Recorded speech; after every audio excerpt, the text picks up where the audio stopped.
My name is Claudia Valegia.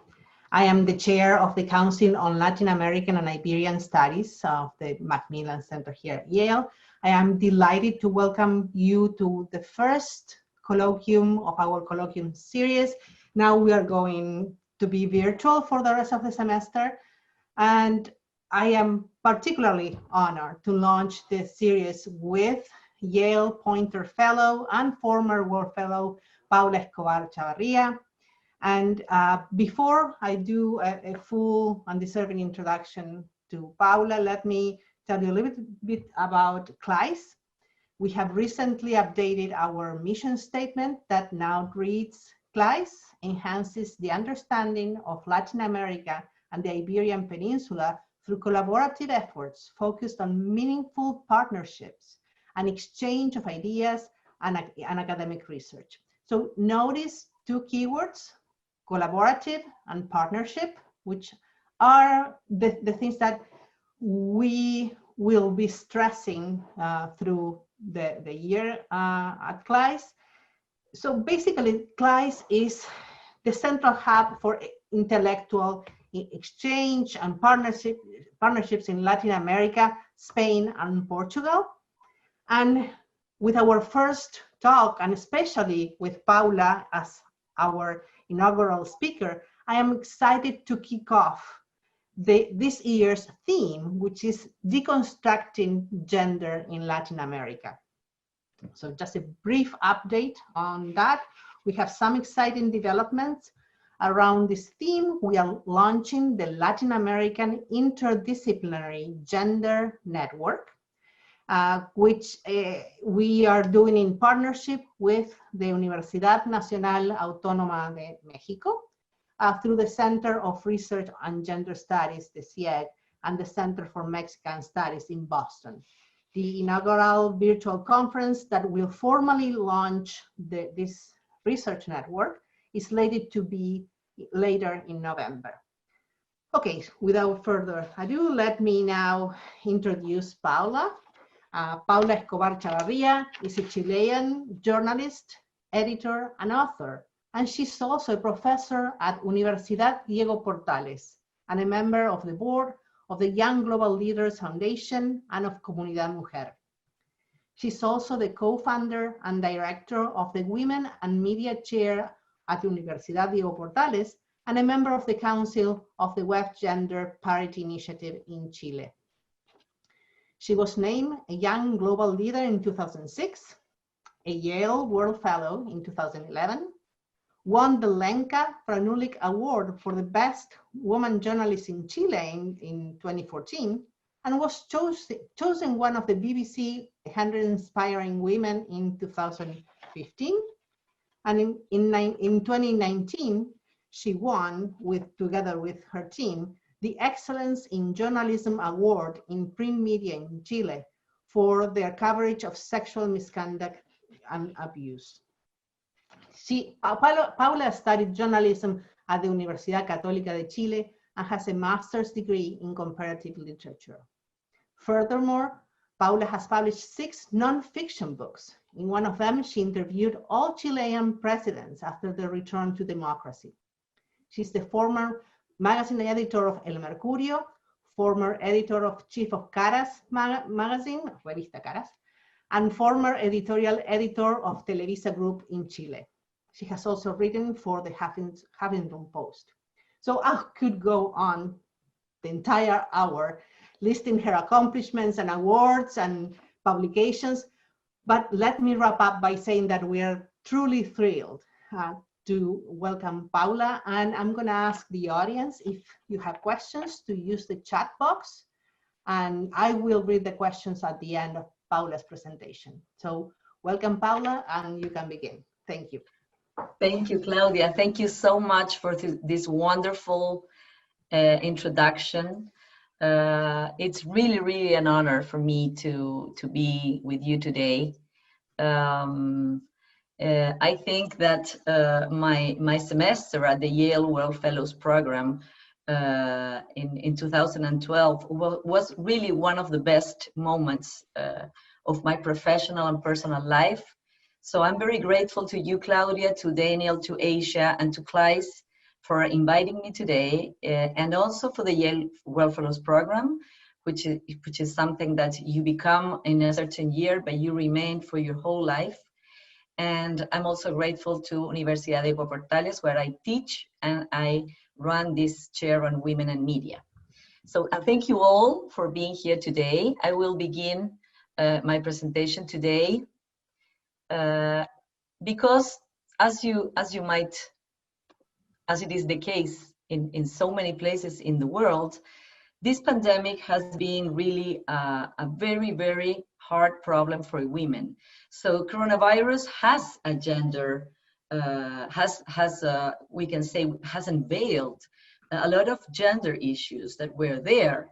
They were before the pandemic, but they have really become more deep, more relevant, and really, really important to address, especially in Latin America, where now we are living under this really bad phase of the coronavirus. And what I'm going to tell you about is what is happening in Chile, but I think this is also what is happening in many, many places of the world, and especially in Latin America, where I am. So, you know, so many authors and other journalists and other writers and other op-eds all over the world has addressed the same thing that I'm telling you today. That's COVID-19 has unveiled and worsened every gender inequality in Chile and Latin America. So what are we going to do about this is something that I want us all together to reflect on at the end of my presentation, and maybe with your questions we can develop furthermore, talking about solutions.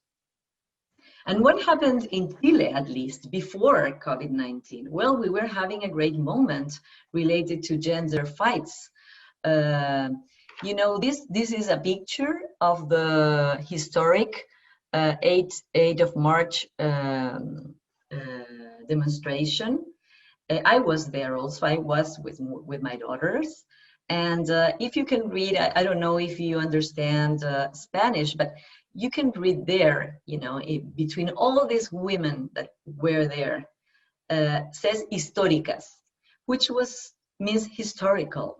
So for all of us women marching that day, the International Women's Day all over the world, and especially in Chile, was millions and millions of women, you know, from all ages, women with kids, women, you know, with their grandmothers, women, you know, friends, couples, you know, it was really a massive and marvelous party where all Chilean women were together, saying that we have reached a point where we could say that all of us together were historical. So, meaning that what we were doing was making history.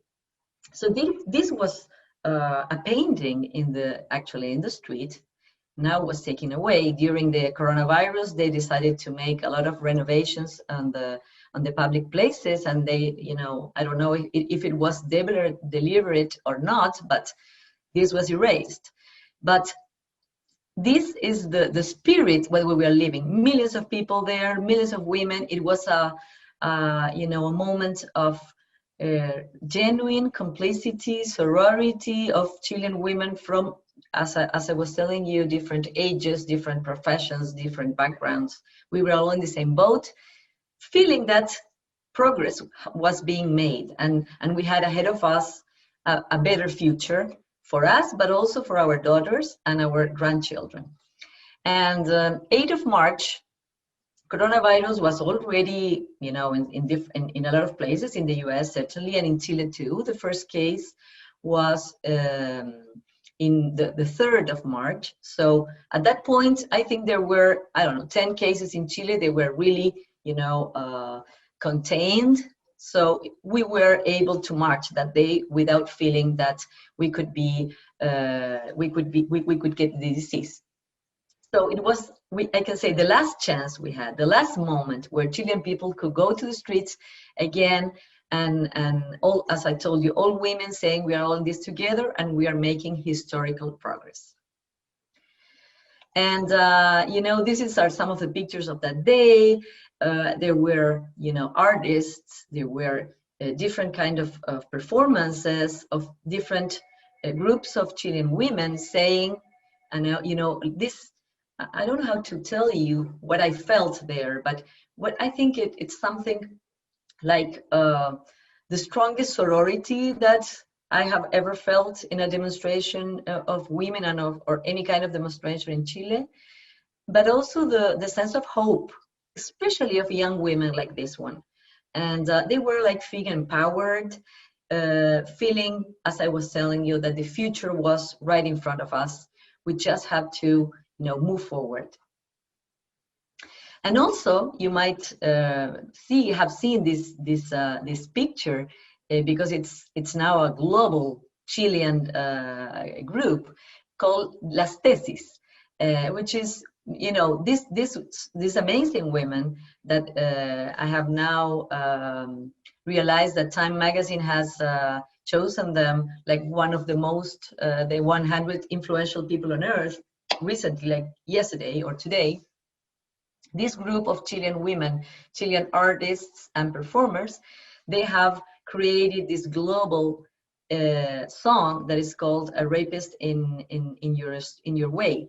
And so after the Chilean social upheaval, these women, you know, created this song, this choreography that now is a global sign, I can say, much more than a performance. It's a global sign of women fighting together to have freedom, independence, to have the, you know, to really make a reality, to live without fear, to live without violence, and to understand that it's not us that we have to change, not Chilean women or Chilean all over the world that have sung this song.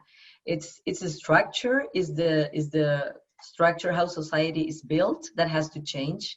It's not us that have to change. Is this patriarchy culture that has made, for some men, not all of them, of course, have the idea or the illusion that they can do whatever they want with us, with our bodies, with our lives, and make us fearful. But now, you know, with this sense of empowerment also, and this sense of pride for Chilean women, because what Las Tesis have done has made us all proud of, you know, this song coming from a small country, from Chile.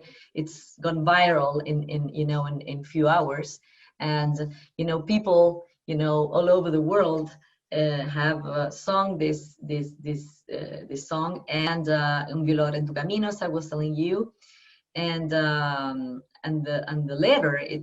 lyrics is really, you know, something that moves me.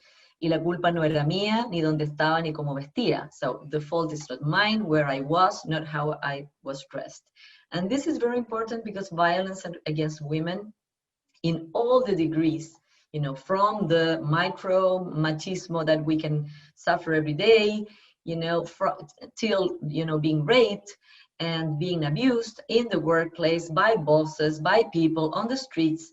It's a huge global problem. And from Chile, we are still so proud that we had found a way to make women more empowered by of course, the power and the strength of art. So, and here is, you know, people in Turkey, congresswomen in Turkey singing this song, and also in different places. And then, you know, there was a huge protest in Turkey that was repressed by the government, of women saying, you know, singing this song and also saying, we are not going to accept this kind of treatment anymore in the world. So imagine how was for us that moment. So this, you know, this big 8th of March event, then, you know, all what Las Tesis has brought to all Chilean women in the sense of being more empowered, more, you know, all this solidarity from all over the world and the pride. And then the third part of the good news from Chile before the coronavirus came here was that after the social upheaval of 18th of October, almost a year from ago, that you must have read in the newspapers and all that, of people demanding, you know, a better way of living, a better way of relating to the state, more freedom, more social rights and all that, led to a historic moment where all the political parties, most of them in the Congress, they signed an agreement to organize a referendum that is going to be in, a month from now,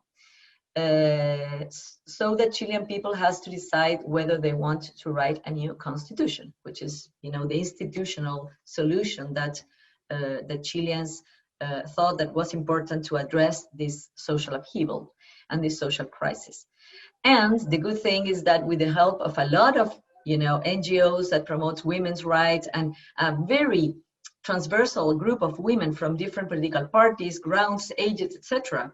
One of them, Comunidad Mujer, it's one of the most important NGOs in Chile promoting women's rights. I'm the vice president, so I'm very proud of belonging to this organization from the beginning of it. Was one of the leading parts of promoting that this new constitution had to be written with gender parity. In a country, I don't know how much do you know the extent of machismo in our countries in Latin America. I'm certain that Claudia knows about this. But we live in a region that it's a marvelous, it's a great region in so many things, but related to machismo and patriarchy, we are very, very left behind, and we're so far away from developed countries in so many issues. And machismo is something that we experiment on a daily basis. But this, accomplishment of having been able to make this agreement that the new constitution, if Chilean people accept, as all the polls are showing, that we're going to write a new constitution, then half of the conventionals are going to be women, and that was a huge success for Chilean women. And so this is a picture of that day, and you can read there, it says sin nosotras nunca más, so without us never again. So that means we're going to be part of the public scene for now on, forever. So it's not only like being able to succeed in this moment, in the constitutional moment. We are going to be part of the debate on a gender parity basis from now on. And the complicity, sorority, collaboration between women, as I tell you, from different part of the social and political arena in Chile was key to achieve that. So women together, we can achieve whatever we want. So then, as I told you, the 3rd of March, COVID arrived in Chile. So at the beginning, we didn't really believe, I think no one really believed that we were going to suffer like what they were suffering in China, for example. We were, I remember reporting that the news of people being confined and lockdowns and everything that happened in Wuhan and then, in Europe. But we really thought that was not going to happen to us. I don't know why we thought that way. So, it was, okay, there's a preparation, there's going to be different measures taken by governments, by the Ministry of Health, so that we don't face any kind of situation like don't have, beds in the hospitals for very sick people and all that. But besides of other people being more worried, we thought it was going to be like, I don't know, two weeks or 1 month moment of being very, very careful, and that was it. But it was not the case. Chile at one moment was one of the 10 countries with worse numbers related to the amount of people with the disease per million of citizens, and related to the deaths of people per millions of citizens. So we had we have had, because it's not over yet, we have had really awful, very, very bad moments related to the COVID and its influence, of course, in sanitary and health issues, but also with what happened with women, which is what I'm going to tell you. So the other pandemic, as so many authors and myself included, we think it's the other pandemic began with the lockdowns and the schools closed. The schools were closed completely in Chile till this moment. I mean, only very few schools have been allowed to open in regions of Chile that have no cases. But, 98% of schools are still, closed from March 16th. It's been all these months without school, without daycares, and without kindergarten for kids. So we haven't had even, not even for people working in the health forces, even then they don't have where to leave their kids safely. And so that created, of course, enormous stress for women that have to, work at the same time of homeschool kids and also make all the domestic chores in the house.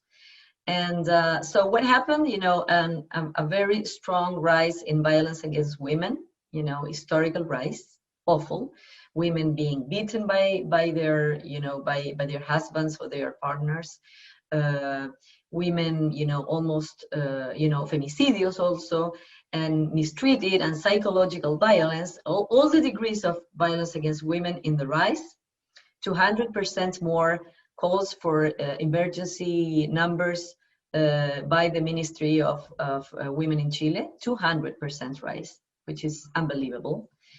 Two, stress, I'm certain that might be the case in the US and all over the world. This is a global problem, but it is my understanding that not all the states of the US have closed all the schools, and especially that some have not closed daycares, for example, as happened here. Daycares are not allowed to open, so I mean they are waiting for the, go to new phases so we can open again. And in the front line of the health, of course, women, 70% of the health force is women. So as you can see, it's most nurses are women, a lot of doctors, and they have to be there worrying for their health and without safe places to leave their kids. So a lot of them have to, take their kids and leave them with their grandparents, but not see them anymore, because grandparents, of course, are the groups at risk. And finally, and very, very sadly, historic backlash in women employment. And okay, this is some of the projects that all over the world, because it's my understanding and what I have reported is that this has happened also in Argentina. This has happened in Mexico, this in Colombia, in Spain, in Great Britain, and other countries like France have to, develop very, very fastly places to take women. As in Chile, they have created albergues where they take women from home at the moment they call. So, police will get in the house and take the women and the kids away, and so they remain in this shelter. But being in a shelter during the pandemic is very, very hard. I mean, what do they do with the kids? They don't have schools and they can't apply for a job. So it's really a situation that has created enormous problems for women suffering this violence. And the fact that their perpetrators are living with them under the same roof has unveiled all this violence that was repressed in these households. And Mascarilla 19 is a project of the Ministry of Women, which is a way to help them, because some of them reported that they couldn't call the police, they couldn't go to police stations, they couldn't make an official denounce, they couldn't make an official complaint because they were not allowed to get out of home because of lockdowns. And for the perpetrator, would be very suspicious if they left home with no reason. So in the drugstores, in the pharmacies, if a woman will ask for Mascarilla 19, means for the person all over the counter that she's in danger, suffering violence. So he will call the police. And so this is, it's a very interesting and good project. And I know that it's in other places. I think in Spain was the first one that did this. So different kind of ways. Another thing that they did was using WhatsApp, not the phone, to send a WhatsApp to the policemen or to the ministry, or all the different kind of places helping women in this moment. Well, the juggling for 4 jobs, the second problem, it's being terrible. Some women are reporting very high levels of depression and anxiety related to this. 42% of women in Chile are jefas de hogar, so they are in charge of their home, and 31% are only women households. So imagine what it is for a woman if she's the main breadwinner of a home and has to do the work remotely, which has a lot of problems to do. with the kids at home without school, and also has to homeschool them. Children, they don't understand why, they are home and they are not allowed to be with their parents all the time. And the other big problem is that in Chile, internet access is very low in poor households. So I think the figure is like only 30% of poor children had internet access that allowed them really to, attend school. So these kids are also left behind educationally. And well, of course, the lockdown effects, are terrible, from the point of view of the work they can do. A lot of them lost their jobs, and they were the main breadwinners. And also, I don't know I would like to understand what happens in the US, but in Chile, men report, in the reality and in all the studies that have been done during these times, they do little or none domestic and parental work. So I want to read you a study made by Universidad Católica, revealed that 71% of men dedicated zero hours to domestic and parental work during a week when this poll was made in July. So 71%. So you can understand here in our region and in Chile, co-responsibility, the idea that, you share all the parental domestic work with your partner is non-existent. So that is one of our biggest problems to really being able to put more women on the workforce. And with the pandemic, all these women, as I'm going to tell you at the end, some of them were left behind until a vaccine proves efficient and kids are allowed to go back to school again, and all this system of care is in place. And so Chilean men so far, related to this poll made by Universidad Católica, they really didn't behave very well during the pandemic. And some of them even, they say that it's been very nice to be home with the kids and all that, but they don't see that this invisible amount of job, of domestic and parental job, is on the shoulders of women that are juggling, as this artist that I put you here, and that we can see in the streets in Chile. I don't know if you have been here, but one of our originalities as a country is that in every corner there are people juggling, and then they ask for money. It's a little performance that they do, waiting when you wait for the green light. And every time I see that, I think, okay, this is a country where women, we are all the time juggling. And so it's not that, strange that we have this in our corners, in every corner of Santiago and the regions of Chile. And so this is one of the, big problems that we are facing in Chile. Stress, but also lack of employment, and a very strong difficult to go back to the workforce. Well, women are, at the front line of health services in Chile. It's 70%, and nurses. The last university Consejo Nacional de Educación Superior says that 77.9% of women studying to being nurses is women. So we are seeing these women. They're heroic. They're historical. But most of them have been suffering not only burnout, stress, and all these very tough diseases related to what they have seen and the amount of work they have to do, but because they have had to leave their kids behind. And some of them for months have not been able to see them or their parents. And that's, something that is really, really hurting them. And I have interviewed them for different projects, and what they have suffered, it's something really, really unbearable. And finally, and probably the one of the problems that is going to have an effect on all the other problems that we are discussing now is the historic rise in unemployment. And so I want to tell you the exact figures now. And First of all, women, the loss of employment, which is something that women and men are suffering all over the world because of the pandemic. Well, women are suffering much more than men, first. Second, 88% of women that left the workforce because of the COVID-19 are not applying for a job. They are not looking for a job again because they don't have, daycares, schools to put the kids there safely. So, 88% of the women that are unemployed are not even looking for a job. So this is something dramatic. And if we, and now I'm going to finish my presentation, if we don't do anything, if we leave the reactivations policy that Chilean government and governments all over the world are developing, are creating, implementing, if they don't have a gender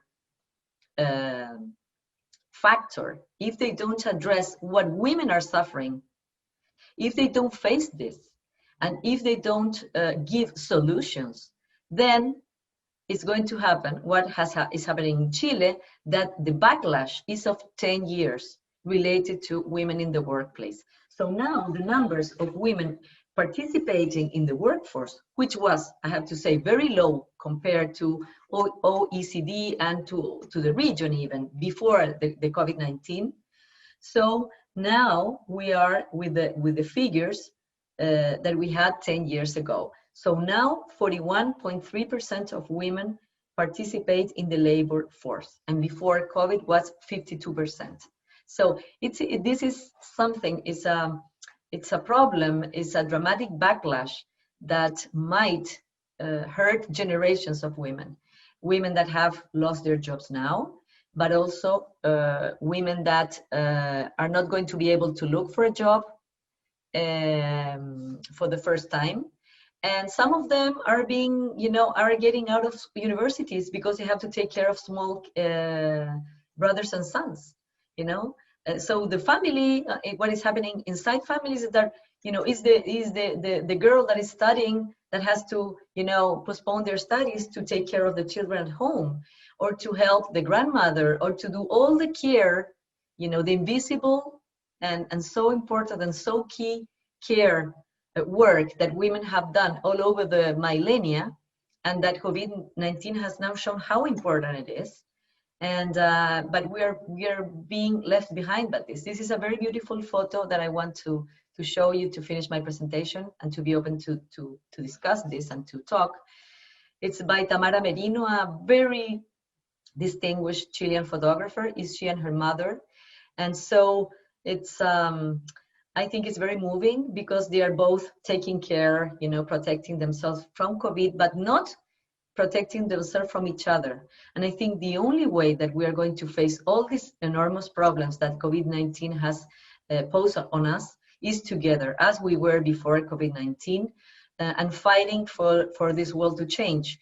And it is very, it's a very strange contradiction that from the 12 best leaders, world leaders that dealt with COVID-19 in the different countries, 9 of them are women, as former Chilean President Michelle Bachelet and now High Commissioner for Human Rights have said. So if 9 of 12 of the world leaders that led this well were women, so women leadership should be on the rise, right? But what I'm telling you in my presentation is the other way around. So why the world is, even though it's seeing how women's leadership can really address and face all the challenges, but at the same time is not helping them to, be present in the public arena, to be there in the public sphere, because what is happening is really that, at least in Chile, they are sending women back home. So thank you so much. And now I'm ready to talk to you. Thank you. Well, I think I'm going to represent your audience and give you a much deserved applause. I really thank you for this sovereign message. I think it's such a tragedy that the momentum the Chilean women were getting in March, with all the marches and demonstrations, was cut short and reversed, set back, I don't know how many steps back. So that's really tragic. So I'm gonna start reading the questions from the audience. So the first one is from Andy Liu, and it reads, "Thanks so much for this wonderful talk, Paula. I was wondering, when you talk about the plight of women in Chile under COVID, domestic violence, there is a universal unspoken assumption that 1, every woman is heterosexual, 2, every woman is in a heterosexual nuclear family with a man with children. I was wondering, is there such a thing as an LGBTQ gay community in Chile? Do there not exist any alternative family arrangements in Chile other than the traditional heterosexual nuclear family or heterosexual marriage? Thanks so much." Thank you, Andy. Well, thank you, Claudia. Thank you, Andy, for your great question. And I think, well, I have to tell you first that women that are facing violence, they're suffering violence, is from men, not from other women. Not, I mean, it's not a problem within the gay or LGBTQ community, because what we are seeing in these reports and the calls for help they make is because their male partner is the one that is threatening them or abusing them or beating them, not the women partner. And of course, there is a very strong and LGBTQ community in Chile that has made enormous progress in the sense of giving them all the rights they deserve. But I have to tell you that our legislation is really discriminative to them. We have Acuerdo de Unión Civil, which means it's a way of, you know, they can do this agreement that is like a marriage, but gay marriage is not legal in Chile until now, which is, you know, something that even this president said that was part of his agenda for his new government, but it's not being able to pass that law. And even though foundations like Iguales or Móvil have, you know, given this fight, you know, for years, and even though Chilean people and Chilean citizens, you know, in very high majority are for gay marriage to be legal, but we have a strong conservative, even if it's a minority, a very strong conservative parties that they fight this. So that's why gay marriage is not legal in Chile, but they can have this Acuerdo Unión Civil. And their issues now, I mean, what they are fighting for is for having the full rights that they deserve as a couple, and also they have to have the right to adopt, because also, you know, homoparental adoption is not legal in Chile. And what we have seen in Chile, which is, you know, very Chilean, is that some, you know, two mothers, they went and they registered the kid at the civil registration service with two mothers, and then one judge accepted that. So, and then, you know, this is one kid, I wrote about him. It's a very important case in Chile, and it was this year. He has two mothers. It's historical because in Chile it's not legal. And at that moment, there was a lot of criticism from conservative parties and conservative leaders saying that, you know, this Registro Civil in Chile was going outside the law, that it was not, should not be accepted. So, you know, to wrap up my answer, LGBT community in Chile is very strong. They are very active. They have made enormous progress in a it's not a conservative society. It's a society that has a minority, conservative minority that is very powerful still. Gay marriage is not legal. Homoparental adoption neither. And related to domestic violence, I'm speaking about heterosexual couples because it's the male against the women. It's not also the other way around. It's not women beating men. It could be the case, but it's not. I mean, it's women desperate because the man they live with, whether it's the husband or not, is threatening their lives. And well, you know, violence in general, it's men that do that. I mean, it's not all men that are violent, but it's something that plays that way here. Thank you, Paula. And thank you, Andy, for your question. I'm going to go to Madison. Madison McMahon asks, thank you for the presentation. How does this gender crisis fit in the upcoming vote on a new constitution? Do Chilean women see this as an opportunity to make needed changes, or have they lost faith in the government's ability to help them? It's a great question, because, you know, in Chile we are living historical moments. We are going to vote in this referendum. We're going to have a referendum, an election, a referendum in the pandemic. So it's going to be difficult, but we are all promoting that people participate and go there and use the masks and do the same that other countries have done, like South Korea is one of the stars in vis-a-vis voting with the pandemic. And it's very important because, as I was telling you, all of us had this enormous success that, you know, the new constitution is going to be written with gender parity. So, you know, if the new constitution passes, I mean, it's the referendum says apruebo a new constitution, then for a year and a half, the convencionales, which is the people that are going to be chosen in April to write this new constitution, to make this debate, half of them have to be women. You know, it's a quota. It's not a quota even, it's parity. It's 50-50. And I have to tell you, at the moment when all this was discussing, and there was so many things at risk in the moment with this huge, you know, social protest on the streets, there was also violence, there was a polarization that was very, very hard. It was like a dream thinking that, you know, seeing the future, we could be able, all the women in Chile to succeed in this request of having gender parity. So we ask for gender parity for something, not only to have a beautiful picture 50-50, because we want certain things to be clear in the Constitution, that all the respect to women's rights are constitutionally, you know, put there. They have to be written there, and that a lot of things that might be like, okay, you know, men and women are equal, but we need that to be in the most important legal text of a nation, which is the Constitution, to be there. Like, okay, how is it going to be that we women are going to be, you know, having the same opportunities, the same rights as men, in a country where, as you can say, a lot of women are out of the workforce. Men don't do their domestic and parental work. Only 6% of women are in boards, you know, and so on and so forth. So this is the moment where all the things that we have been fighting for ages are going to be put in the right place, so that we can see a better future in front of us.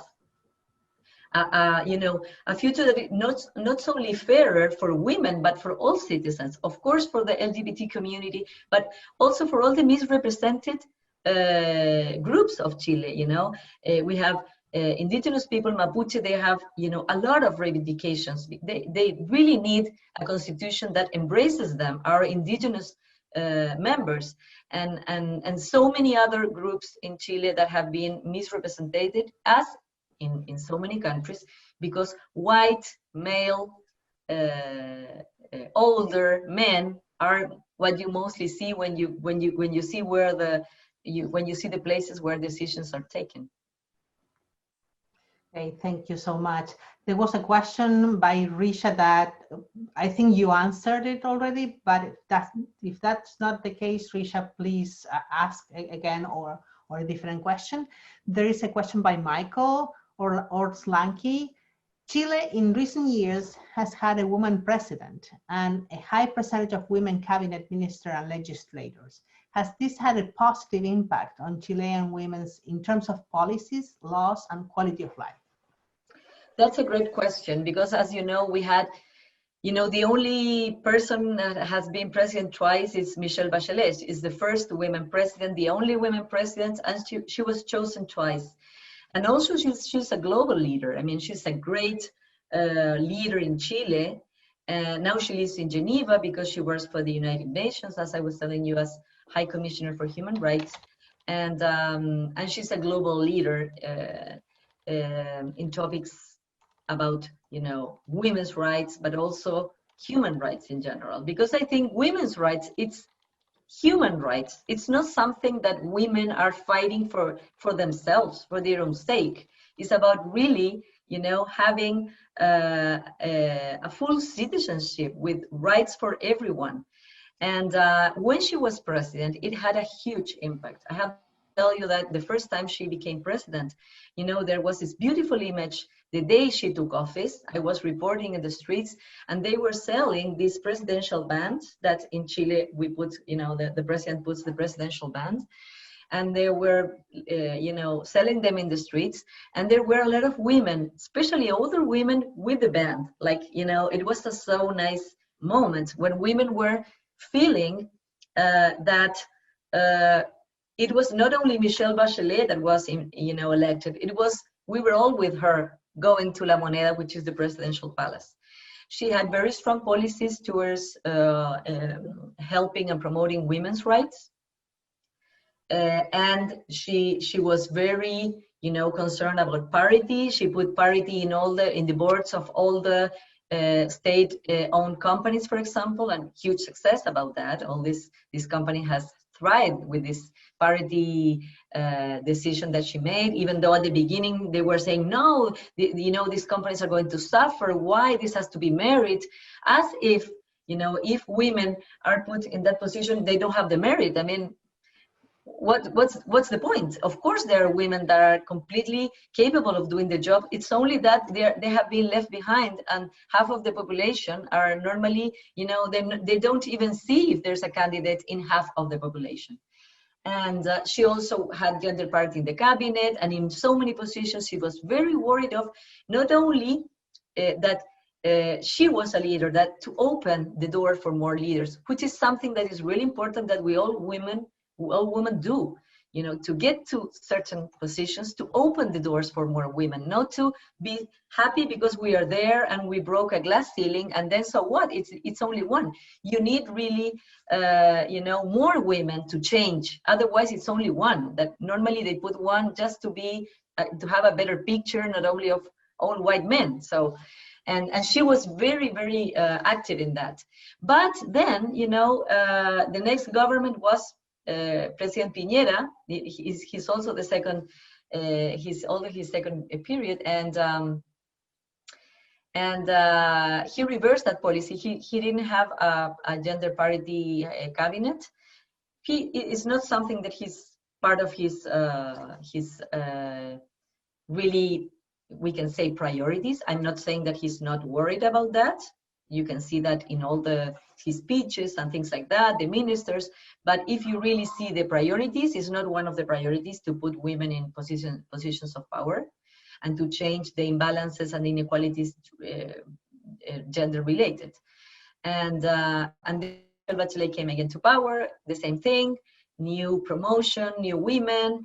But then in this government, we have seen also this backlash, and I'm waiting for the proposals of this government, especially from the Minister of Finance, if he's going to really address a reactivation, an economical reactivation, really taking care and addressing the gender inequalities that COVID-19 has unveiled.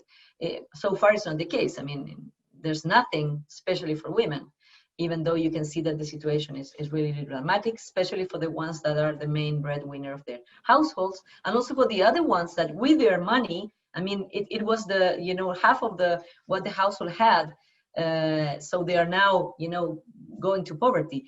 The unemployment in Chile is rising to levels not seen in 40 years, and it's a very, very hard situation. So I would say that Michelle Bachelet is a huge inspiration, still is. A lot of things changed because you saw a women president, but you have to make it, like, you know, very clear. I don't know if in a legal, constitutional way, so that it not depends whether it's someone that really cares about women's rights or not, who is in power, if these things get maintained in the years ahead, or if they suddenly there's a backlash and you go from, you know, to where you were before that. Great, thank you so much. That was, yeah, a very detailed question. I'm sure Michael is satisfied with that. Thank you, Michael. And now going to Alonso Velasquez. Chile is among the highest income countries in Latin America. Were you able to compare Chile to other countries in Latin America in this topic of domestic abuse and see if it's even worse in other countries? Well, it's my in my reporting, what I've seen is that all this rise in domestic violence is a global problem. I mean, it's happened also in Europe, in very developed countries, and also in the region. You know, I can tell in Argentina, there were 18 femicides during the first 20 days of quarantine, which is, you know, something really, really strong. That the first day of quarantine of lockdown, 41 women denounced violence, gender violence in Buenos Aires. Until July, there were 80 femicides in the country, only considering the months of the pandemic. And in Mexico, the calls to these phone numbers, they had a rise of 60%.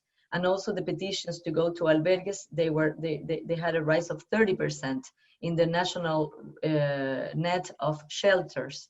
And in Colombia, the same phone number, emergency phone number, received more than 91% of calls. So I think it's really a global problem. You know, Helen Lewis is a British writer. She said that you know, coronavirus, I don't remember exactly the words she chose, but the coronavirus, she said, was a disaster for feminism because of all this. You can see different in different degrees, but violence is one thing that has been really, really global. I don't know the numbers in China, for example, but certainly was the case in Europe and in Latin America. There was a big rise.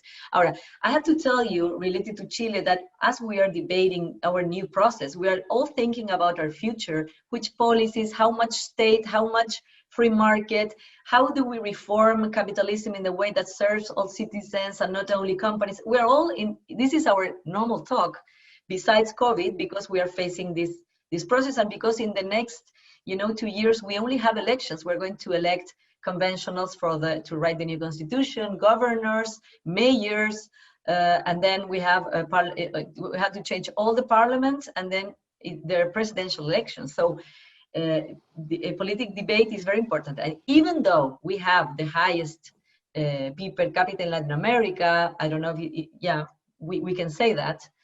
The way we have done this development has left a lot of things, not addressed. So inequality, for example. So even though Chile was very, very successful in taking people out of poverty, out of 17 years of dictatorship, when Pinochet, the dictator, left the country with almost 50% of poor people, without democracy, without social cohesion, with fear in a country that was nothing compared to what is now. Chile in these 30 years was able to put people out of poverty, to create a bigger middle class, to do a lot of great things, to, of course, has a stable democracy, with full rights and all that.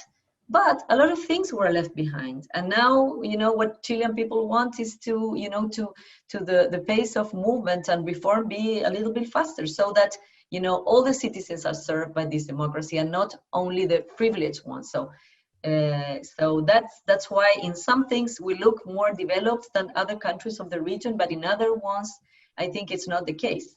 And in inequalities toward women, we are not one of the best ranked countries in the region, not even before COVID-19. Okay, thank you, Paula. Really, it was an amazing presentation with a lot of things to think about.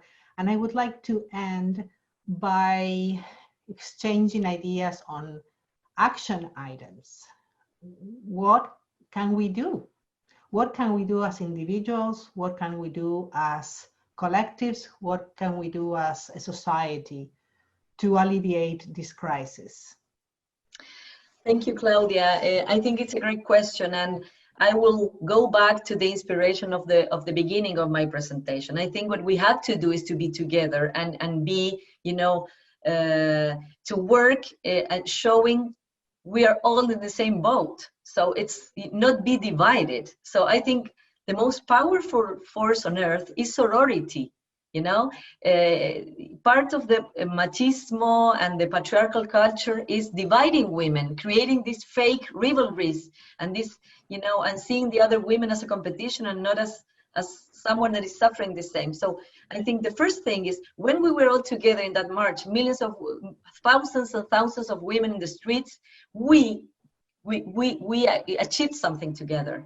And then when we were able, even with all the crisis, to succeed in having a gender parity written constitution was a huge success. When Las Tesis created this performance, but also women all over the world, they danced it. Even in Turkey, they were, put in jail for doing that, but they were, okay, we are here, we are together. That's the first thing, Claudia. And I think we need more cooperation between our countries in the region because we are facing very similar realities. And to not, be on solitary fighting for themselves, for the individual. Not only for me, it's for all of them, and especially for the ones that are coming. What I want is my country to be better for my daughters and for my granddaughters, and also for my grandson. I mean, this is a not fair place, not for women, but also not for men. Ruth Bader Ginsburg died, and she was quite an inspiration for all women all over the world because, she said, this way, when we are treated differently on the basis of sex or gender, we say now, this is bad. This is affecting the Constitution. This is destroying the Constitution, but also it's bad for men and women. So it's a new way of seeing the world, and being together, I think it's the only way, and not accepting anyone trying to divide us, divide women. We have to be together and be strong, and then we have a strong voice, a voice that, like Las Tesis' voice, really is going to be heard all over the place. Thank you. One last question that just popped up in the Q&A that I think it is related to this last answer. What can Yale students do to get involved with solving issues of gender violence during the pandemic? Well, you have a great group that is called Yale Women, right? I remember when I was at the Yale World Fellows program, I was invited by Yale Women and by other groups at the School of Management. They were also Yale Women. So I think Yale has a very strong community. They have all these groups. I was so amazed to see how students and academics and teachers, they were together having these lunches, having these initiatives, to debate things. I think that maybe all at Yale Women or are one of the different organizations that I met when I was there might take a look at which countries are suffering more. I'm certain that in the US might be the same case. You have so many challenges in the moment in the US, not only related to COVID, because also the presidential elections, so many things, but violence against women is something universal. So maybe debate about that, have a task force of different students from different parts of the world. You have a very diverse community, geographically related and all that, and see maybe there's an initiative that Yale can say, at least put all the numbers, for example, to see the figures, to put, okay, this is, a very well done diagnostic about what is happening with violence to women. And I think the first thing that must be done is to make this visible and relevant. And then Yale can do a lot because it's one of the greatest universities in the world. Yeah, thank you. I completely agree with that proposal. And with that, I thank you so much. And I represent the audience with my applause. Paula, it's been an amazing opportunity and really an honor to have you in being the one launching our series. Thank you so much for Thank you, Claudia. Thank you, Daniel. Thank you, all the team. Thank you, Kleist Macmillan Center. And well, I hope to see you, some future to debate about this and to talk you what's happening in Chile with this gender parity constitution. when the COVID allows us to travel again. But you know, in my heart, part of my heart still is there. So thank you. It's been an honor. You are part of the Yale community. Thank you.